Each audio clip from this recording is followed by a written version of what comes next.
এবার কুরবানি ঈদ গেল, তুই কুরবানি দিলি, আমার বাড়িতে একটু গরু গোস্ত পাঠালি না রে? এই বেটা কুরবানি দিছি আমি, গোস্ত তোরে আমি কি লিখা দিই?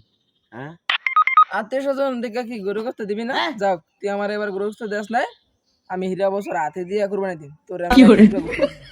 এই আইছে হাই তুই যদি আতি দিয়ে দাস তাহলে আমি বনের রাজা, এই যে টাইগার দিয়ে কুরবানি দিবো। তুই যদি দেশ বনের রাজা সিংহ দিয়া, আমি আর দিন অ্যানাকোন্ডা দিয়ে দেইস এককালে বিশাল এমন বোম বোম একটা গোস্ত থবো তোর, আমি বাড়িতে একটু লেন্সের গোস্ত পারাই।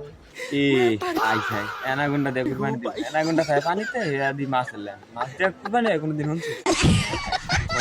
চাপা কম মারিস, আমি টাইগার দিয়ে দিম আর তুই তোরে একটা রানের মাংসের একটা টুকরা দিম মানে, হেয়া নিস খাইস।